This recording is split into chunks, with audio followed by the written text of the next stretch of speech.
Kata pengantar.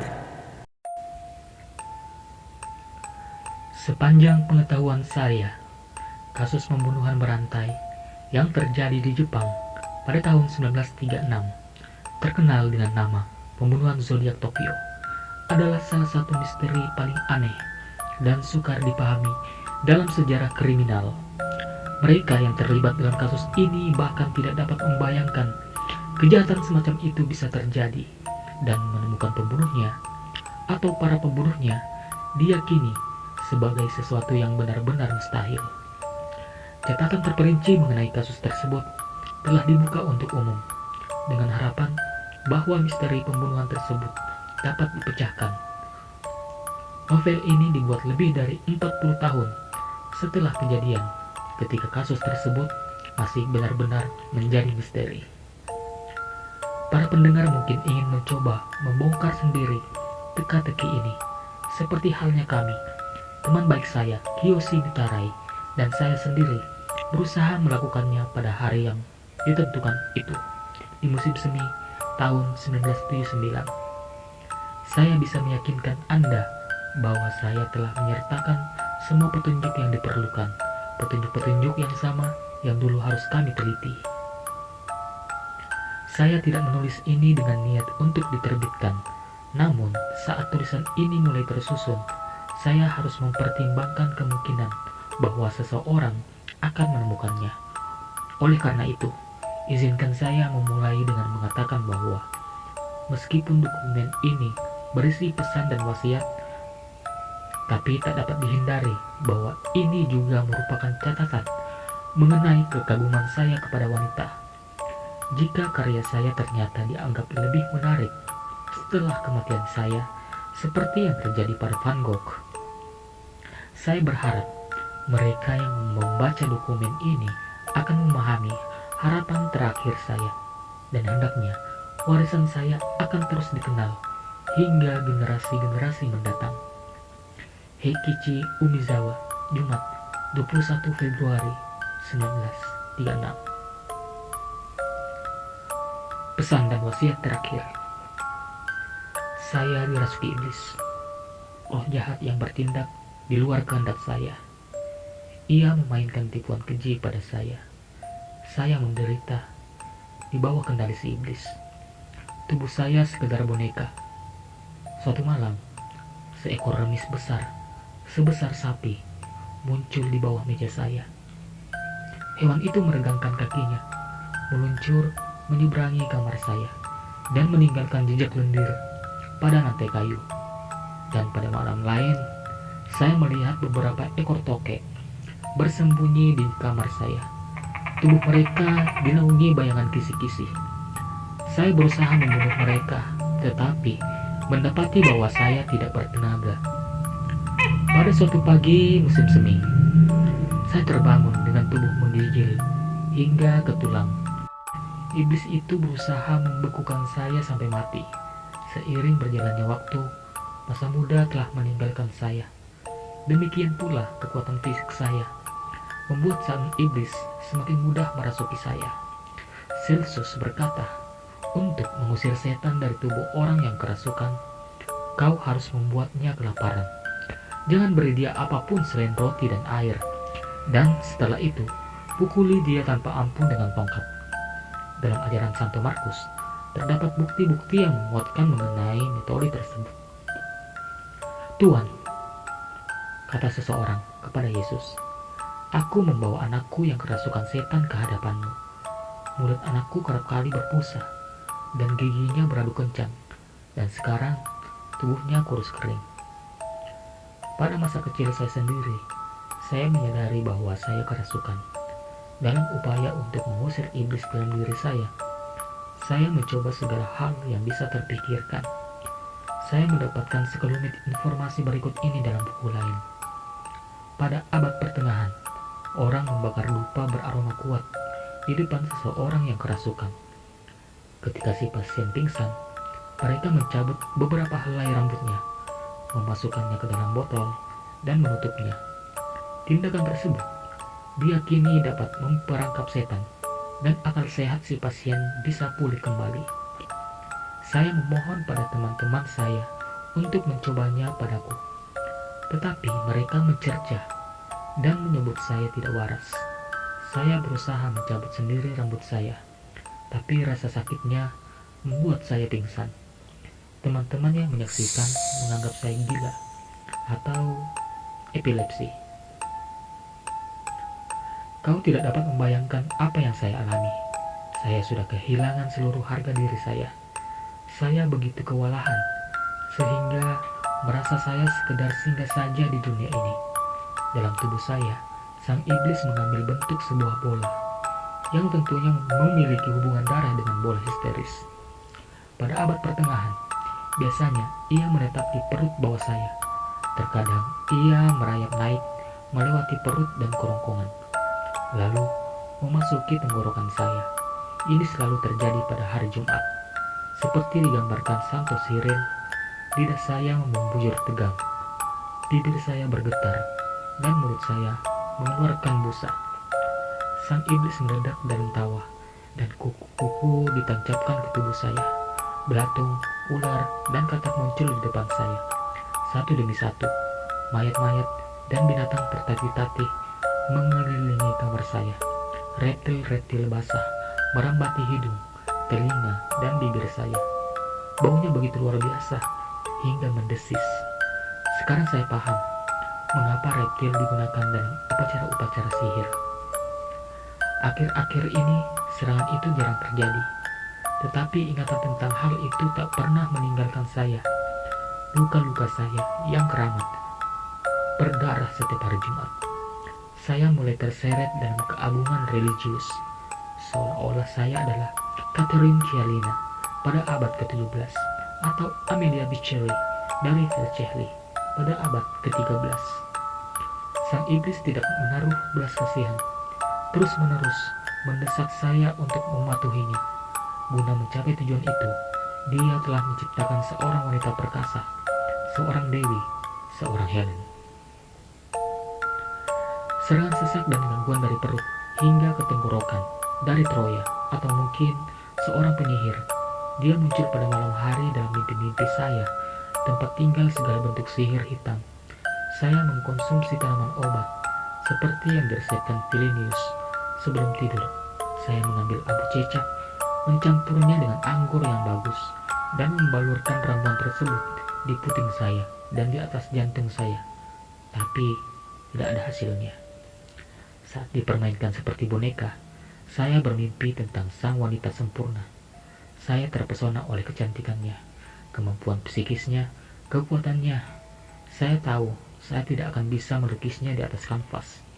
Dapatkah saya bertahan jika melihatnya dengan mata kepala saya sendiri?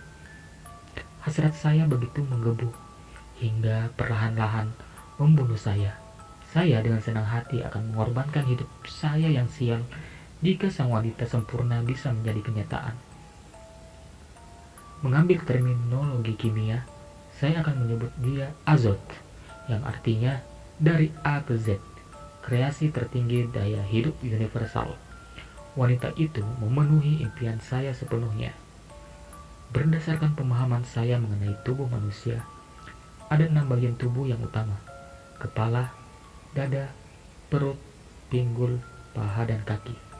Dalam astrologi, tubuh manusia, sebuah objek berbentuk kantong, merupakan cerminan miniatur alam semesta. Masing-masing bagian tubuh memiliki planetnya sendiri yang mengatur, melindungi, dan memberdayakannya. Kepala dilindungi dan dikuasai Mars, planet penguasa untuk area, yang juga diberdayakan Mars. Dada merupakan wilayah Gemini dan Leo, dilindungi Merkurius dan juga matahari. Jika saya mengganti dada dengan payudara wanita, maka mereka berada di bawah pengaruh Cancer. Bulan menguasai Cancer. Perut adalah untuk Virgo, dikuasai Merkurius. Pinggul diserahkan kepada Libra, dikuasai Venus. Namun saya dapat mengganti pinggul dengan rahim. Scorpio yang dikuasai Pluto mengendalikan organ seksual tersebut. Paha berada dalam wilayah Sagittarius yang dikuasai Jupiter. Kaki adalah Aquarius, dikuasai Uranus. Seperti saya katakan tadi, masing-masing dari kita memiliki bagian tubuh yang diberi kekuatan oleh planet penguasa kita. Mereka yang lahir dalam golongan Aries, misalnya, menemukan kekuatan di kepala mereka, dan para Libra, kekuatannya berada di pinggul. Identitas astrologis seseorang ditentukan oleh persejajaran matahari dengan planet-planet saat dia lahir. Lambang serta bagian tubuh yang berkaitan menentukan jati diri orang tersebut. Tidak ada orang yang sempurna, karena semua orang mendapatkan anugerah dari planet yang menguasainya hanya pada satu bagian tubuhnya saja. Jadi saya berpikir, jika saya bisa memperoleh kepala yang sempurna, payudara yang sempurna, pinggul yang sempurna, dan kaki yang sempurna, kemudian menyatukannya menjadi tubuh seorang wanita, maka saya akan mendapatkan sang wanita sempurna. Dia pasti berwujud seorang dewi. Dan jika saya bisa menyatukan 6 bagian tubuh yang masih perawan, kecantikan gabungan yang tercipta tak akan tertandingi. Sejak saat itu, fokus hidup saya hanyalah sang dewi ini. Dan seperti akan digariskan oleh takdir, apa yang dikejar dengan sepenuh hati biasanya akan terwujud. Suatu hari, saya menyadari bahwa 6 perawan dengan lambang zodiak yang berbeda hidup di dekat saya, putri-putri, serta para keponakan saya. Saya tertawa sendiri dan pada apa yang disebut kebetulan dalam hidup ini. Bersyukur atas pengetahuan saya mengenai astrologi. Lutut saya goyah saat menyadari impian saya mulai menjadi kenyataan. Orang mungkin terkejut mendengar saya adalah ayah dari 5 anak perempuan. Yang tertua adalah Kazue, kemudian Tomoko, Akiko, Tokiko, dan Yukiko. 3 putri tertua adalah anak tiri dari pernikahan kedua saya dengan Masako. Tokiko dari istri pertama saya, Tae, dan Yukiko adalah putri saya dengan Masako. Tokiko dan Yukiko lahir pada tahun yang sama. Istri saya Masako, yang dulunya penari balet, mengajarkan balet dan piano kepada putra-putri kami. Dan Reiko, serta Nobuyo, bergabung dengan mereka. Kedua gadis ini yang pindah dari rumah mungil mereka untuk tinggal bersama kami adalah putri adik laki-laki saya, Yoshio. Kazue, yang berzodiak Capricorn, lahir tahun 1904. Tinggal sendiri di rumahnya sejak perceraiannya. Jadi, sekarang ada 6 wanita muda di rumah saya. Tomoko, yang berzodiak Aquarius, lahir tahun 1910. Akiko, berzodiak Scorpio, lahir tahun 1911. Yukiko, berzodiak Cancer, lahir tahun 1913. Tokiko tahun 1911. Tokiko, berbintang Aries, juga lahir tahun 1913. Reiko, salah satu keponakan, berzodiak Virgo, juga lahir tahun 1913. Dan terakhir adalah Nobuyo, adik Reiko, Sagittarius, lahir tahun 1915. Dengan demikian, saya mendapati bahwa takdir saya sudah digariskan. Iblis menyuruh saya mengorbankan wanita-wanita muda ini. Kazue, yang berusia 31, jauh lebih tua daripada yang lain. Jadi, saya tidak mengikut sertakan dia dalam kelompok ini. Saya akan mengambil kepala dari Tokiko, dadanya Yukiko, dan perut dari Reiko. Pinggul akan diambil dari Akiko, paha dari Nobuyo, dan kaki dari Tomoko. Kemudian, saya akan menyusun bagian-bagian ini menjadi satu untuk menciptakan seorang wanita. Akan lebih baik jika pinggulnya dari seorang Libra dan dada dari perawan Gemini. Tetapi, orang tidak boleh terlalu serakah, karena Azot adalah wanita. Dadanya dapat diwakili oleh payudara dan perutnya oleh rahim.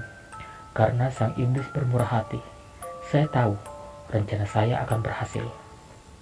Namun saya harus mematuhi aturan-aturan alkimia dengan ketat. Agar dapat menciptakan kehidupan abadi, ke-6 perawan akan bertindak sebagai elemen logam. Dan saya akan memoles logam dasar ini menjadi emas. Saat pekerjaan saya selesai, langit biru akan muncul menggantikan awan gelap, membebaskan saya dari penderitaan dan siksaan. Betapa tubuh saya bergetar. Saya ingin melihat seperti apa rupa Azot nanti. Saya ingin melihat pengabdian 30 tahun saya membuahkan hasil dari ketekunan saya. Ini akan menjadi karya seni saya dari bengkel kerja sang iblis. Sepanjang sejarah, belum ada orang yang memiliki ide seperti saya. Upacara sihir hitam, batu bertuah, dan semua patung yang pernah dibuat dalam upaya mengabadikan kecantikan wanita akan terlihat pucat disandingkan dengan Azoth yang pernah saya buat. Tentu saja, keenam wanita muda itu harus mati. Tubuh mereka akan dipotong menjadi 3 bagian. 2 bagian dalam kasus Tokiko dan Tomoko. Azoth akan tersusun dari bagian-bagian terpilih, dan sisa tubuh mereka akan dibuang dengan selayaknya.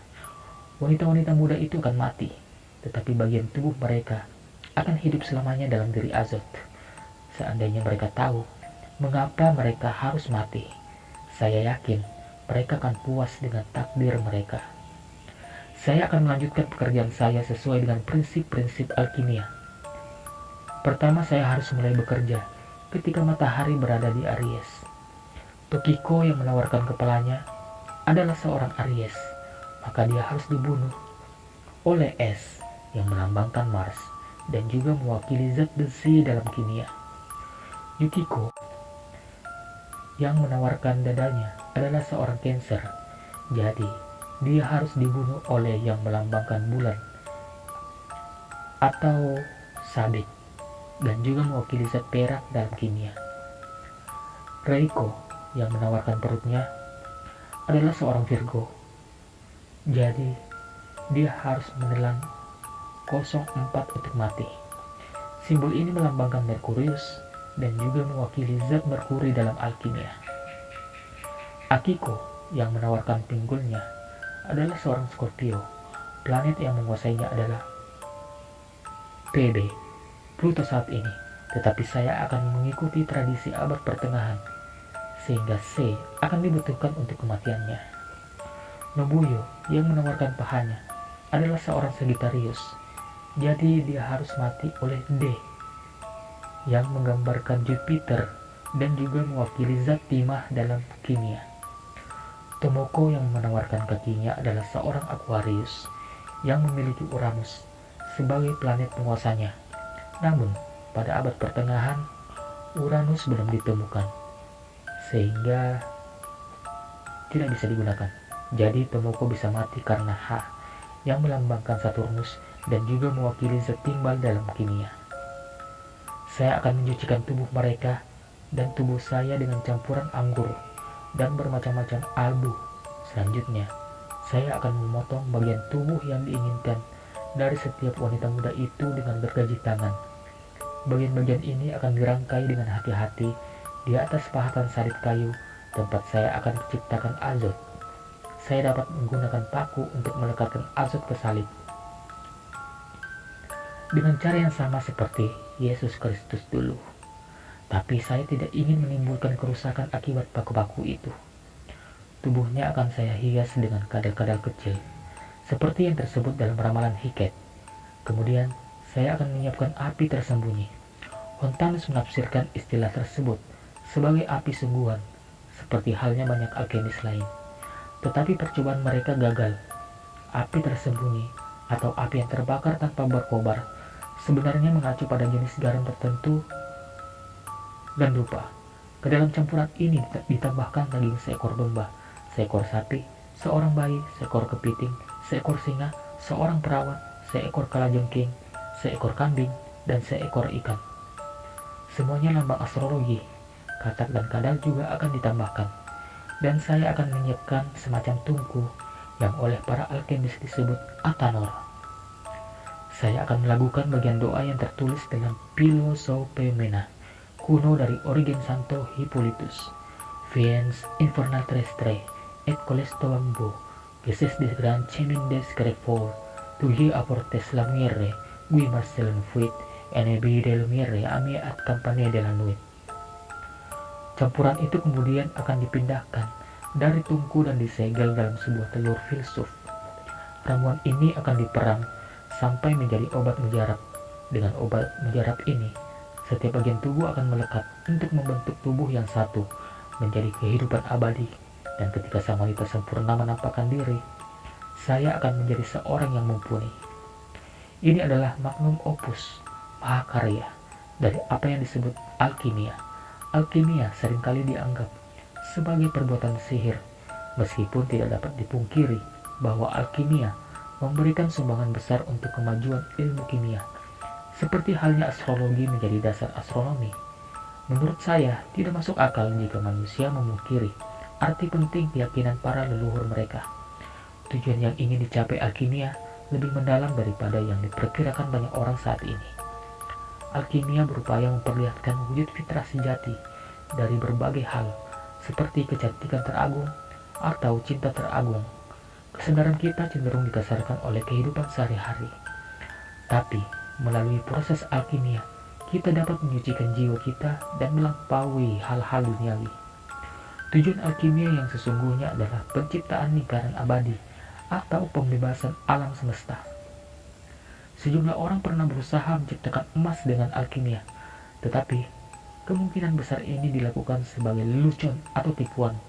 Banyak yang menjelajahi tambang-tambang bawah tanah untuk menemukan elemen pertama, tetapi elemen tidak harus berupa logam atau mineral. Paracelsus berkata, "Kau bisa menemukannya di mana-mana, dan anak-anak bermain dengannya." Saya yakin elemen tersebut berada di dalam tubuh wanita. Di mana lagi kalau bukan di sana?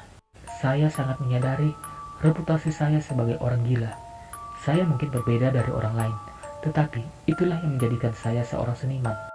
Seni bukanlah meniru hasil karya orang lain. Seni sejati hanya ada dalam perbedaan.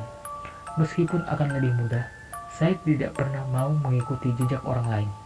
Saya memilih untuk meretas jalan saya sendiri. Saya bukan orang yang kejam, tapi saya akui, saya sangat bergairah jika melihat pemotongan tubuh manusia untuk pertama kalinya. Entah mengapa, saya tertarik pada penyimpangan tubuh manusia.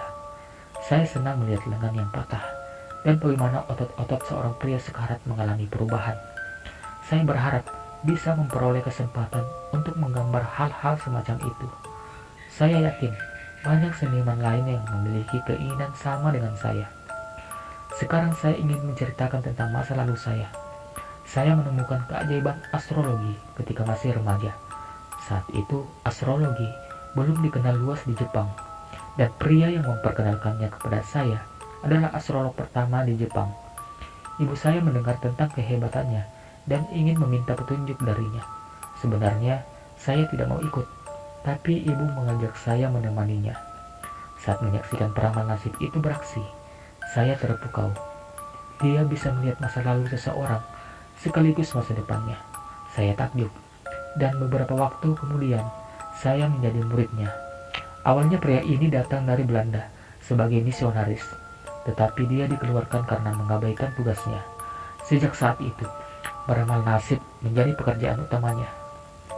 Saya lahir di Tokyo pada pukul 19.31, tanggal 26 Januari 1886. Matahari saya berada di Aquarius, dan pengawasan saya berada di Virgo yang dikuasai Saturnus. Oleh karena itu, Saturnus, lambang hidup saya, menentukan nasib saya. Saturnuslah yang menuntun saya ke alkimia. Saturnus mewakili timbal, salah satu unsur kimia dasar. Pemahaman ini membuat saya yakin bahwa alkimia akan mengasah keahlian saya. Saturnus menggambarkan tantangan dan tekad kuat. Si peramal nasib memberitahukan saya bahwa seumur hidup akan berjuang melawan rasa rendah diri, dan bahwa saya akan mengalami kondisi kesehatan yang buruk, terutama pada masa kecil. Saya dinasihati untuk berhati-hati terhadap kemungkinan terbakar. Nasihatnya benar jika tidak dicamkan. Saat usia sekolah dasar, saya jatuh di atas kompor orang, dan kaki kanan saya terbakar parah. Bekas lukanya masih ada sampai sekarang. Si peramal nasib juga meramalkan bahwa saya akan terlibat dalam hubungan cinta terlarang, dan pada kenyataannya, saya memiliki 2 putri yang lahir dari ibu yang berbeda pada tahun yang sama. Dia juga meramalkan masalah perkawinan. Meskipun Venus saya berada dalam Pisces, dan oleh karenanya saya secara alami tertarik kepada wanita Pisces, tetapi pada kenyataannya saya menikahi seorang Leo, dan kewajiban keluarga saya meningkat ketika saya berumur 28 tahun. Tae, istri pertama saya, sebenarnya seorang Pisces.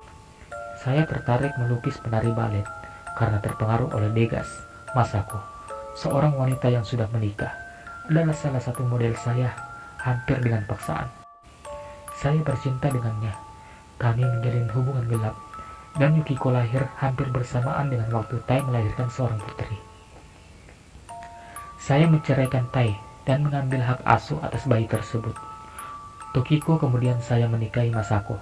Semua ini terjadi ketika saya berumur 28 tahun. Saat ini di Hoya, Tai menjual rokok di rumah yang saya belikan untuknya. Saat kami bercerai, saya mengkhawatirkan Tokiko yang akan hidup dengan gadis-gadis lain di rumah saya. Tetapi dia sepertinya bisa akur dengan mereka tanpa menemui kesulitan. 20 tahun telah berlalu sejak perceraian itu, tapi saya masih merasa bersalah kepada Tai. Jika Azot menjadi mahakarya dalam hidup saya berniat memberikan keuntungan yang akan saya dapatkan kepada Tai untuk meredakan rasa bersalah saya. Horoskop saya menurut si peramal nasib juga meramalkan kecenderungan ke arah kerahasiaan dan kesepian. Juga kemungkinan dikurung di rumah sakit atau rumah sakit jiwa. Dengan kata lain, saya akan menghabiskan hidup saya terpisah dari orang lain. Dan saat ini, pada kenyataannya, saya jarang bertemu dengan keluarga saya yang tinggal di rumah utama. Saya menghabiskan sebagian besar waktu saya di studio yang saya ubah dari sebelumnya sebuah gudang tua di halaman belakang. Saya memiliki 2 planet, Neptunus dan Pluto, di rumah ke-9, dan itu sangat jarang ditemui. Terlebih lagi, planet-planet di rumah ke-9 memiliki pengaruh lebih besar dibandingkan planet-planet di rumah lain. Setengah bagian terakhir hidup saya didominasi planet-planet ini. Rumah ke-9 menggambarkan kekuatan gaib dan ketertarikan terhadap paganisme. Peramal nasib mengatakan saya akan terlibat dalam ilmu hitam dan menjelajahi negara-negara asing. Dia menjelaskan bahwa karena pergerakan bulan, kepergian saya dari Jepang akan terjadi ketika saya berumur 19 atau 20 tahun, dan bahwa perjalanan itu akan menandai titik balik dalam hidup saya. Pada kenyataannya, saya pergi ke Prancis pada umur 19 tahun, dan di sanalah saya mulai tertarik pada mistisme. Saya belum menyerahkan diri saya kepada astrologi, tetapi semua yang dikatakan peramal nasib itu menjadi kenyataan. Saya bahkan pernah berusaha melawan ramalannya, tapi tidak ada gunanya. Keluarga saya sepertinya juga dipermainkan oleh nasib, terutama para wanitanya yang tidak begitu beruntung dalam percintaan maupun perkawinan. Tai bercerai dari saya, dan kini setelah saya memutuskan untuk bunuh diri, Masako tak lama lagi akan menjadi janda. Ibu saya gagal dalam perkawinannya. Begitu pula nenek saya, Kazue, putri pertama Masako, bercerai belum lama ini. Usia Tomoko kini 26 tahun, dan Akiko 24. Mereka tinggal di rumah utama yang luas dan sangat dekat dengan ibu mereka. Jika terpaksa, mereka bisa mencari nafkah dengan mengajarkan piano dan balet. Sehingga ada kemungkinan mereka akan tetap melajang. Dengan meningkatnya ketegangan antara Jepang dengan Cina, pria-pria muda sebentar lagi akan dipanggil bertugas. Masako tidak menyukai tentara, dan dia akan memastikan putri-putrinya tetap perawan. Semua sepertinya berjalan lancar. Tetapi kemudian Masako dan putri-putrinya mulai mempunyai ide untuk melakukan sesuatu dengan tanah keluarga yang luas keseluruhannya mencapai 2.400 meter persegi. Mereka terus menyerbu masuk ke dalam studio saya, memaksa saya membangun gedung apartemen. Kalian boleh melakukan apapun yang kalian mau setelah aku mati, saya memberitahu mereka. Sebenarnya tidak terlalu adil bagi adik saya Yoshio bahwa saya menguasai tanah keluarga Umezawa hanya karena saya putra tertua. Dia dan istrinya selalu diterima dengan baik jika ingin tinggal di rumah utama kami. Tetapi mereka dengan sopan menolak undangan kami. Meskipun putri-putri mereka pindah ke sini, mungkin ada ketidakcocokan antara Masako dengan Ayako, istri Yoshio. Namun, jika gedung apartemen jadi dibangun setelah saya meninggal, maka Yoshio dan Ayako akan dengan senang hati tinggal di sini, menghemat uang yang sedianya akan dipakai untuk menyewa rumah di tempat lain. Tetapi, saya satu-satunya yang dengan tegas menolak rencana tersebut. Masako, pemimpin utama, dan putri-putrinya menjadi frustasi karenanya. Saya khawatir jika situasi ini terus berlanjut, mereka akan menyakiti saya, Mungkin mereka akan meracuni saya. Akhir-akhir ini, saya banyak berpikir tentang Tae. Dia wanita sederhana dan patuh. Dia tidak membuat saya bergairah, tetapi dia adalah malaikat jika dibandingkan dengan Masako. Alasan saya terus-menerus menolak rencana mereka adalah kecintaan saya pada studio saya yang terletak di sudut barat laut halaman. Setelah saya mewarisi tanah ini di Ohara, di subdistrik Meguro di Tokyo, dari ibu saya merenovasi bangunan gudang tua dan mengubahnya menjadi studio. Saya menghabiskan sebagian besar waktu saya di sini. Tempat ini dikelilingi pepohonan sehingga privasi saya terjaga. Kalau kami membangun gedung apartemen, studio ini akan dibiarkan apa adanya. Tetapi, pepohonan di sekelilingnya harus ditebang. Studio saya tidak bisa lagi menjadi tempat persembunyian. Bagaimana saya bisa berkonsentrasi pada pekerjaan jika para penyewa apartemen datang dan pergi di sekitar saya? Itu tidak mungkin. Sejak kecil, saya sudah terpikat pada keseraman gedung ini. Di tempat inilah saya sering bermain. Kesukaan saya terhadap tempat-tempat kecil dan tertutup tidak berubah hingga sekarang. Untuk mendapatkan lebih banyak cahaya di dalam studio, saya menyuruh orang memasang 2 kaca atap besar. Untuk keamanan, saya memasang jeruji besi di bawahnya. Saya juga memasang jeruji di jendela lantai dasar. Saya suka kaca atap. Pada sore hari, di musim gugur, saya bisa melihat daun berguguran di atas kaca. Jeruji dan daun gugur menciptakan bayangan di lantai studio yang terlihat seperti not musik. Begitu indahnya hingga saya tergerak untuk menyanyikan lagu kesukaan saya, Isle of Capri dan All Childs of the Moonlight. Saya juga melengkapi studio dengan kamar mandi dan dapur. Saya tidur sendirian di ranjang militer. Ranjang itu beroda, sehingga saya bisa menggesernya ke bagian ruangan manapun yang saya mau. Saya membongkar lantai 2, melipat gandakan tinggi langit-langit, dan studio ini menjadi sangat luas. Sekarang saya bisa menyimpan lukisan-lukisan besar, dan tempat yang luas juga memungkinkan saya memandangi karya seni saya dari kejauhan. Karena menghadap ke dinding, jendela-jendela di sisi utara dan barat tidak disinari banyak cahaya, sehingga saya menutupnya. Sekarang saya bisa memajang lukisan di dinding. Saat ini ada 11 lukisan besar terpajang di sana. Semuanya bagian dari rangkaian yang saya namai 12 lambang zodiak. Sketsa lambang ke-12, Aries, hampir selesai. Tak lama lagi, saya akan mulai menciptakan Azot. Setelah saya menyelesaikannya, saya akan pergi dari dunia ini untuk selamanya. Saya pergi ke Paris tahun 1906. Saya masih muda dan gelisah. Pada masa itu, wisatawan Jepang masih sangat sedikit. Kurangnya pengetahuan saya tentang Prancis menambah berat kesepian saya, dan saya merasa seperti satu-satunya manusia yang hidup di dunia ini ketika berjalan-jalan di bawah sinar bulan. Ketika kemampuan berbahasa saya perlahan-lahan mulai membaik, kesepian saya berkurang, dan saya mulai merasa lebih nyaman. Saya mulai mengunjungi Latin Quarter. Musim gugur di Paris sangat mempesona. Saya suka gerisik daun-daun kering ditiup angin, dan kontrasnya warna daun dengan bebatuan kelabu terlihat begitu cantik. Tirai yang ditarik menutupi hati saya perlahan-lahan mulai terbuka untuk menampilkan tata panggung dramatis kota Paris. Saya menemukan karya-karya Gustave Moreau. Saya ingat piringan emas berukirkan angka M4 di rumahnya di Rochefoucauld Avenue. Saya memasukkan dia ke dalam daftar seniman terbesar versi saya. Bersama-sama dengan Van Gogh, Moreau amat kuat mempengaruhi saya. Suatu hari di penghujung musim gugur, di La Fontaine, di Médicis, salah satu tempat kesukaan saya melihat seorang wanita muda dalam udara dingin, pepohonan menjulurkan dahan-dahan gundulnya di bawah langit gelap. Gambaran itu mengingatkan saya akan jaringan pembuluh darah lelaki tua. Musim dingin sudah membayang. Yang pada awalnya tidak saya sadari adalah bahwa musim semi berada tepat di depan saya, bersandar di susuran tangan dari logam dan tenggelam dalam pikiran.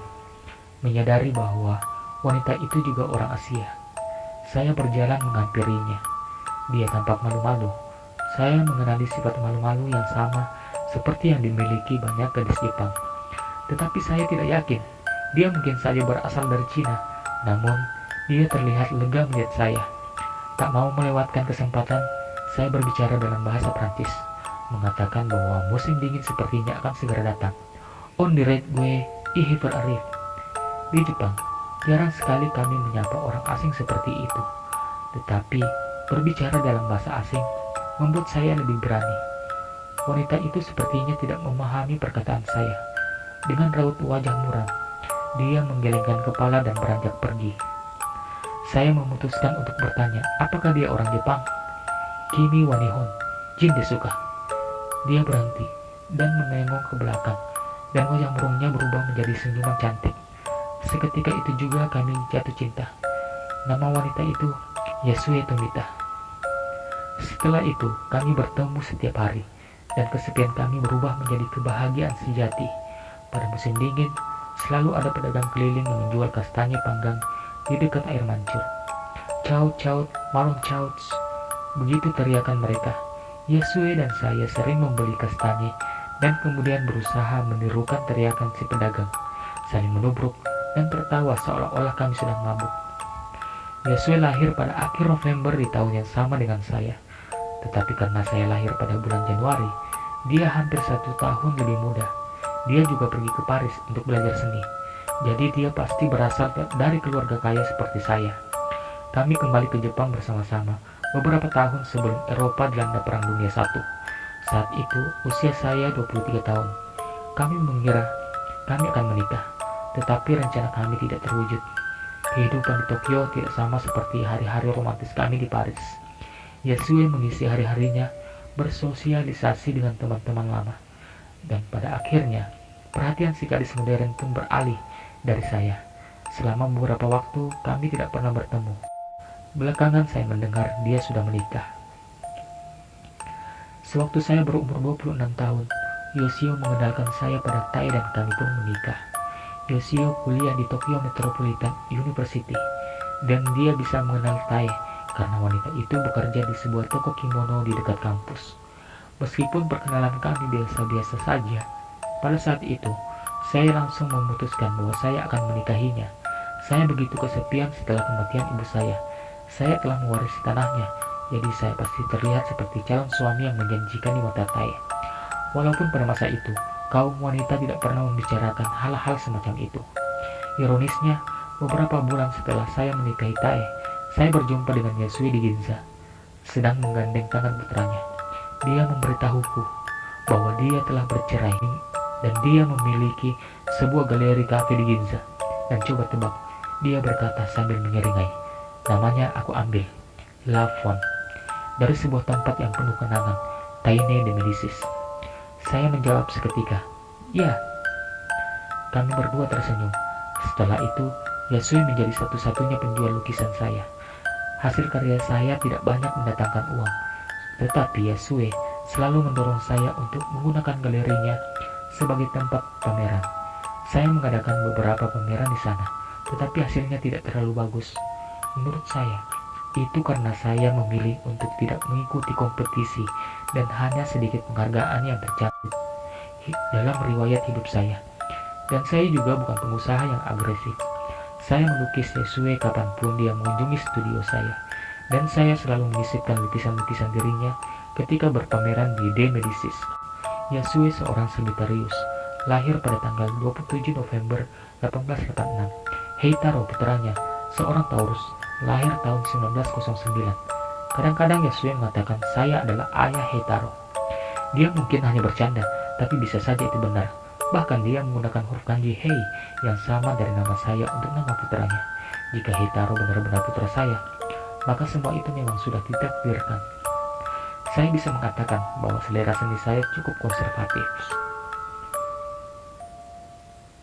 konservatif. Pelukis-pelukis abstrak seperti Picasso dan Mir tidak pernah membuat saya tertarik secara khusus. Tapi saya sangat menyukai Van Gogh dan Gustave Moreau. Saya rasa selera saya bisa dibilang kuno, tapi saya lebih suka seni yang memancarkan energi kuat dengan cara yang langsung mengena. Jika sebuah lukisan tidak menyimpan energi di dalamnya, maka saya merasa itu hanyalah sepotong kanvas yang dilumuri cat. Dalam hal ini, saya rasa Saya harus mengakui bahwa sebagian karya Picasso memang memiliki energi dan karena itu saya mengagumi lukisan-lukisan tersebut. Saya juga berpendapat bahwa Fugaku Sumi yang mengempaskan tubuhnya ke kanvas lumayan bagus. Meskipun demikian, saya percaya bahwa penciptaan karya seni yang baik harus tetap dilakukan dengan teknik tertentu. Jika kau sekedar melemparkan lumpur ke tembok, lalu menyebutnya seni, saya akan menegaskan bahwa anak kecil mungkin bisa melakukannya dengan lebih baik. Sampai bertemu lagi di part kedua.